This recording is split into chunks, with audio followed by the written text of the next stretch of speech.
And if someone wants to do it, it's stopping in a lucid dream and beginning to meditate in such a way that you empty your mind. Because when you let go of your beliefs and your attachments and your aversions and your self-history and whatever, if the dream is projected energy, and now all of a sudden you let go of those projections, then what remains? And so, Yeah. so the person who asked the question, try that in a lucid dream. Stop, meditate, and let go of your mind, empty your mind, and then see what happens. Great. I see there's a lot of more people joining, and yes, no, Albert is indeed from the Netherlands, so he knows how that sounds.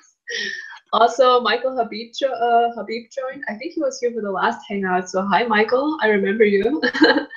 And Max von Eisenberg from Vienna, greetings to Europe, that's cool.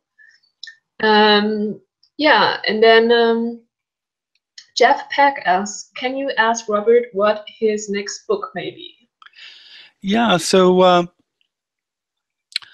I've written these two books. The first one's Lucid Dreaming Gateway to the Inner Self, and that's basically kind of talks about my first 30 years in lucid dreaming, and also has chapters on healing in lucid dreams, mutual lucid dreams, interacting with the deceased in lucid dreams, and how to approach lucid dreams, I think, more thoughtfully, interact with the larger awareness and all. And my second book, Lucid Dreaming Plain and Simple, is more about the tips and techniques that I use to become lucidly aware, because people were complaining that I wasn't giving enough examples of how actually to become lucid. In the third book that I'm working on, is to look at some of these larger questions, which are some of the questions of dream yoga. You know, can you use lucid dreaming as a technique to come to understand the actual nature of things, and understand all of this in relation to larger awareness, and so that's what I'm working on for my third book, and we'll see how it goes along. But it's a deeper book in some regards, but it's a very important book too, because lucid dreaming is a journey. You know, a lot of people, like, I taught myself how to lucid dream in 1975, and the scientific evidence didn't come out until January of 1981, as far as I'm concerned. And so I had 5 or 6 years to lucid dream all by myself and to figure out the rules and how it all works. And at first, like a lot of people, I just played around and flew and talked to dream figures and went through walls and did all that kind of stuff. But as I went deeper and deeper, I realized there's a lot more here. You know, you can heal your emotional self, you can heal your physical self, you can engage the larger awareness.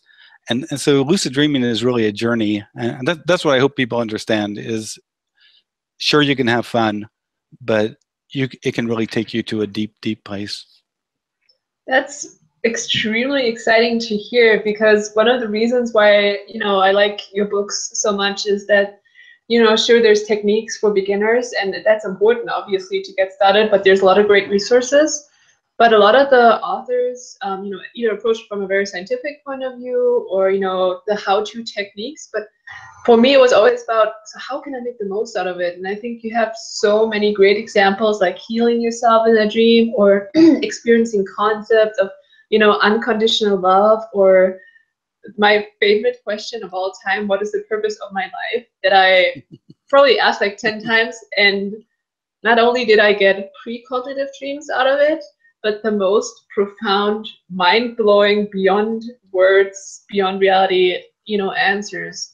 So that's actually one of the favorite things, you know, that I got from your book. Yeah, and also I do want to say that I want people to explore things rationally.